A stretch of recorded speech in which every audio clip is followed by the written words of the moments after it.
Hey folks, it's been a while since I've done one of these Green Mountain vlogs, almost 3 months. I took the summer off, but today is a bit of a special day, so I thought that I would start one. I've been receiving a ton of questions from folks asking how the family's doing, how the garden is doing, how the chickens are doing. I'll give updates on all that stuff in the weeks to come, but the answer is great. Everything is great. I've just been extremely busy this summer. Lots of things going on. The garden's bigger, we have more chickens now, and the family's great. But today I thought that we would kick off this vlog again because Eddie is stopping by, just a few minutes, and we are continuing the search for the DeGrau treasure. It's been almost a year since the last episode. You know, with COVID and Eddie's work schedule and all of the things going on in my life, we just haven't had time to continue it, but today is the day. So anyway, I'm going to continue packing my car, waiting for Eddie to get here, and we're going to head to Bristol. Hey buddy. Oh hey, hello there. It's been a while. It's been probably since Bone. I think so. That was a long time ago. That Bone. was. But today we're in for an adventure, possibly more of an adventure than normal. We could retire our metal detector today. The trove of a lifetime. I was talking more specifically about the ride home today. Oh hey, yeah, that too. There's going to be a hurricane in our path as we drive home. That's what they say. I'm excited. I am too. The stars really aligned for today's trip because we got in contact with a guy who used to own the land that we're going to today, and he's somewhat of an expert on it, and I'm excited. Shall we hit the road? Let's do it.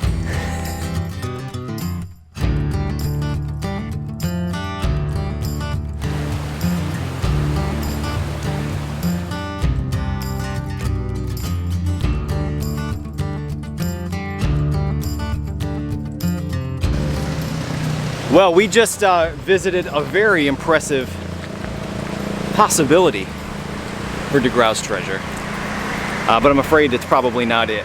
Yeah, it seems unlikely. So now we are headed to a second location to meet an expert. I've been looking forward to today for a month, a year really. Yeah. I'm excited. Been looking forward to it my whole life. Finding the treasure.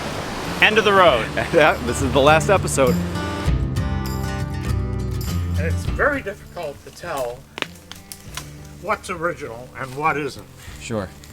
Because for 200 years, people have been coming up in here and moving stones around, Sure. certain that they found the silver. When I lived here, you could hear people up in here all the time. And they were usually picking up, well, this looks like a place where you'd bury silver. There's a pile of stones right there. They'd pick those stones up and move them over here. The next week, some guy would come up and say, well, look at that pile of stones. That's where the silver is. And they'd move it from there. It was incredible.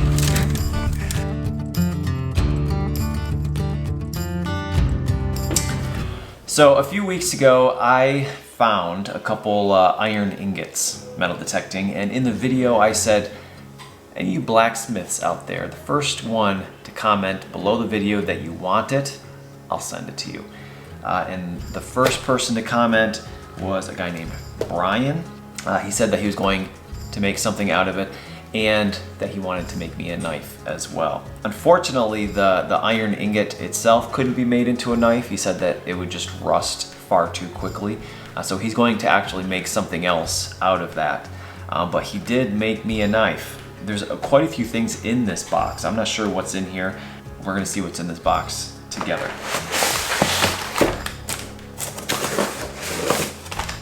So, this is heavy. I think this is the knife. Let's see, what is this?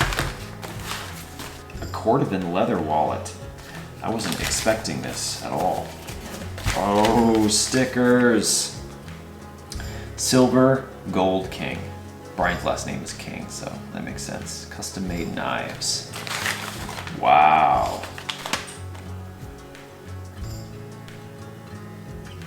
That is awesome. Nice work. This is nice leather. Cordovan leather is very well known for how nice it is. That is beautiful. Thank you. Unexpected. All right, let's check out this knife.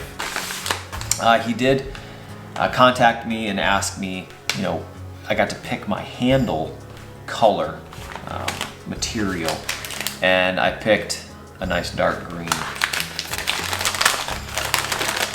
Wow, look at this thing.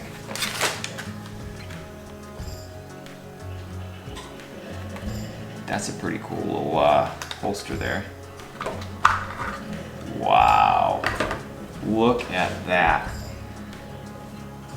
This is awesome. Even the rivets have a crazy little pattern on there. Man, that is awesome. Heavy duty too.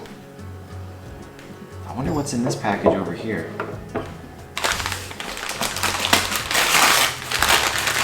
Whoa. Now that is a sheath. Excellent job on it too. Slicking on the edges. The edges is what it's all about with leathercraft. All this beautiful hardware.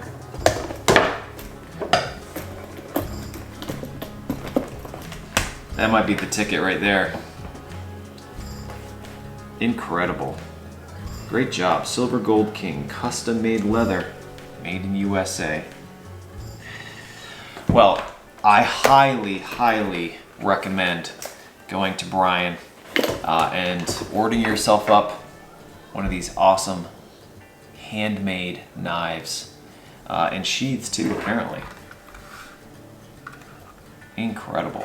Thank you, Bryan. I can't say thank you enough. This was above and beyond compensation for a couple rusty iron ingots. This is crazy. I usually have a knife in my backpack, but this one is definitely going to be hanging on my belt. Thank you. All right, we're going to do the update on the garden and the chickens, and we're going to dig some potatoes. So originally we were given 5 chickens, and they were all on the older side. 2 of them, I'm pretty sure, have never laid an egg. And we lost one. She just fell over and died. Picker. Rhode Island red. But then we received 2 more from another friend. So we currently have 6. They have a bigger enclosure now. And they get out every afternoon too. Yeah, we let them for out. A few hours. I made a timer for the chicken door out of just parts. Automatic chicken doors are like hundreds of dollars. So that one cost me about 30 bucks, and it just runs off a 9-volt battery. There's a little timer that moves a little linear actuator. Door opens up around 5:30 every morning. And so far it's been good. We get 5 eggs, 4 or 5 eggs every single day, which is more than we need. So we've been giving them away to friends and family. The garden, we doubled the size of this year. And the star of the garden is our compost bin. We didn't plant any of this stuff. We've got sunflowers and gourds galore, hanging out everywhere. So what do we have? Butternut squash. We haven't actually harvested any of them yet. No, these ones look almost ready though. Pretty soon though. Ton of green beans. Yeah, we've already froze like 30 cups. Or more. Tomatoes over where Bentley is we don't have any red ones yet, but pretty soon. Lots of green. Cukes. We're gonna make some pickles maybe today. This is where the potatoes are. All the plants have died off. We just gotta dig them up. We've got some corn. We'll probably get like 2 or 3 ears out of that. We've never had corn that actually gave us corn to eat though, so even one is exciting. Oh yeah, look at that. A ton of pumpkins. And our zooks, we only got 2 zucchini plants this year. I know, it's pretty sad. It's pretty sad, you know, compared to last year. We had so many. So what do you think? We're gonna do some potatoes? Yeah, Bentley, we're gonna pick probably the last of our beans Yeah. And dig our potatoes. Yes. I'll get the shovel. All right, we've got 1, 2, 3, 4 rows of them. Dada, I can help you. Look. These are little guys. Oh my goodness, look at those big guys. Those aren't very big, are they? Our first potatoes. my legs went itchy from this long grass. Yeah. Well, this is not as impressive as last year was, that's for sure. Yep. Don't give up hope, Dad. Don't give up hope. Oh, we got one. Yay. We got one.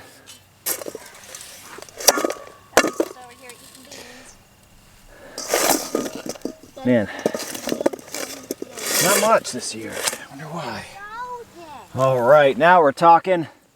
Look at this big boy. Another one. Look, come here, Bentley. Wow, good one. Get that guy out of there. Ooh. Beans. And that was just today. Just today. All right, Bentley, I'm gonna have you pull this potato plant. Ready? Right here. We're going to pull this, but real slow, okay? Slow, slow, slow. Oh my gosh, oh my gosh. See him. All right, let's see if there's any more down here. I feel like last year. Look at these. Yeah. What? Look, Bentley. Look, Bentley! You thought it was a rock? It's as big as a rock, isn't it? I wonder if So we should peel the Have fabric we off and have a shovel. rock in? It seems like a different Whee! variety than the other ones we already pulled. Well, we had some. Oh! It's becoming more and more apparent that we have a variety of potatoes in here. Look at these reds. Oh my gosh, we grew red potatoes. Whenever a potato starts sprouting, we'll just throw it in a bag in the basement. And that's just what we planted, so I guess I didn't really remember. Seems like the reds did pretty good. Wow. All right, well, whatever these guys are, they didn't do as well. They're all very small. This one's not, I mean, that's a small potato. It's bigger than the rest, but it's not very big. The reds, I don't remember planting reds, but clearly we did. But these guys are the best. Not as big of a harvest as we had last year. We had a pile of them. But this will feed us a couple times. Butternut squash are mature when the skin is hard. We've never grown butternut squash before, so we're Googling when they're ready. I think they're ready. Let's cut them. Here's the when to harvest guide. All right, first trick is if the stem is dried and brown. Oh, they're not ready. They're not ready yet. Maybe next week. All right, folks, well, that is just about going to do it for me and this vlog. As I had mentioned, I really took the last 3 or 4 months off from filming my day-to-day life and things with my friends. I really kind of missed a lot of stuff that happened this summer, so I'm just gonna run down a very short list of some of the more important things that happened and give a few updates with the metal detecting channel. In the early summer, I had the opportunity to do a lecture at the local library. I brought a bunch of the things that I found metal detecting and talked about them and some of the stories that may have been attached to them. And I had a blast. I met a bunch of you folks who were able to attend. Thank you again for coming. And I do have another lecture planned in the fall, and it's going to have all to do with Anna's pendant and all of the things that I was able to discover about it. And I'll give more details about that as the date starts to approach a little bit closer, but I'm excited about that one as well. We did take our annual family trip to Maine, and I brought my camera and my metal detector, but honestly I didn't use either of them. Really spent the whole week with the family doing family things, and we had a blast. I think we're going to be going again in the fall, and I'll try to do more metal detecting then, but honestly I never find anything at the beach anyway, so it wasn't a huge loss.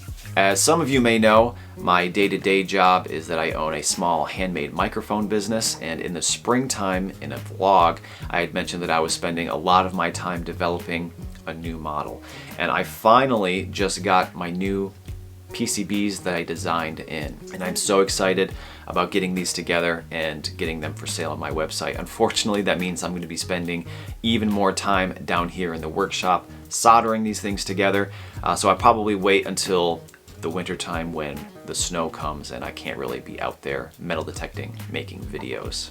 On the same topic of winter projects, I have been getting a lot of emails recently for some reason about when the rucksacks are going to be available again. And honestly, I haven't made one since the snow melted in the springtime. I've been spending all of my time out in the woods filming metal detecting videos. So that is really going to be kind of a winter time thing. As soon as we get locked in with the snow, I'll get back to work on the rucksacks. And at that same time, I'm going to have hats available too. Since the very beginning, people have been asking for Green Mountain metal detecting hats, and I think I came up with a pretty good solution on how to make them affordable for both me and you. I think that the route I'm going to go is you will, on your own, pick up a hat that has this Velcro patch on the front. I got this one on Amazon. It was just a few bucks. You can get them in any color you want. And I will offer these Green Mountain patches. You can put these on hats, you can put these on backpacks. I have one on my backpack, and really anything that has the soft Velcro patch, you can stick these to. I think that that's going to be a good solution for your hats or your backpacks or whatever it is you want to stick them on. And lastly, to kind of wrap up the products talk, Nicole Dacey Pottery finally has mugs available again for Green Mountain metal detecting. A lot of people were upset that they missed out on the last batch, and there's a bunch on her website right now, and I think that there's going to be even more in the coming weeks. So if you want an awesome handmade pottery mug with the Green Mountain metal detecting logo on it, you can check out gmmd.us, which is my website, and you can click the link for Nicole Dacey Pottery. As some of you may have noticed over the past couple months, there have been a few sponsored videos, and a couple of you at least were really upset about that, and I'm talking about you guys over at the Friendly Metal Detecting Forum. I think that the discussion of sponsorships and sponsored videos is a much larger one than I'm going to have right now in this video. I'll save it for a couple vlogs down the line and really kind of talk about what that means for the channel. It means for you folks, the viewers. But as of right now, there's no sponsored videos planned for the next few weeks. I've still been fighting the Dermot log pile videos, and if you don't know what I'm talking about, essentially there is this story about a guy who finds a lost child in a cabin disguised as a log pile. It's completely fake, but for some reason they stole my photos to use as this character, and it's been going on over a year now. I've got maybe 4 or 5 of these videos removed from YouTube, and a few more with just, I got my face blurred out of them, but they just keep popping up for some reason.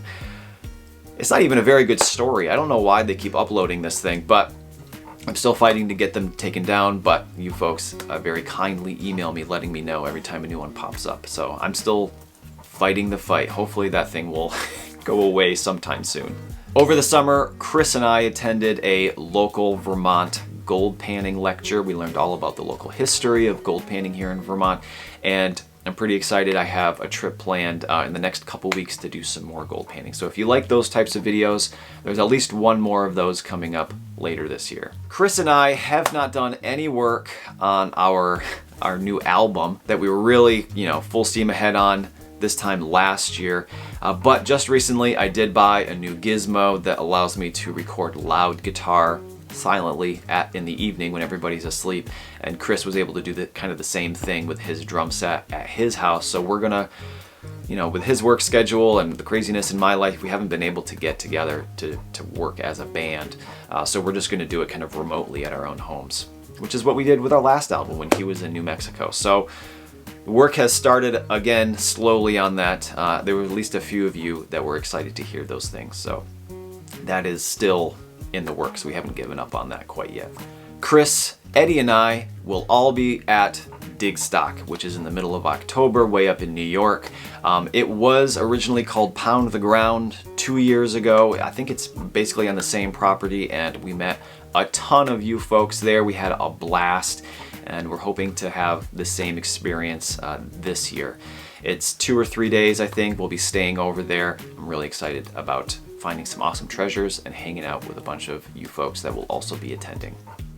And lastly, I'm not going to get into details about this too much quite yet, because who knows what could happen between now and a few months from now, but I currently have plane tickets to do some metal detecting in Europe, and I'm more excited about it than almost anything ever. We'll talk more about it once it gets a little bit closer. Thanks for watching, and I'll see you on the next vlog, probably in just a few weeks.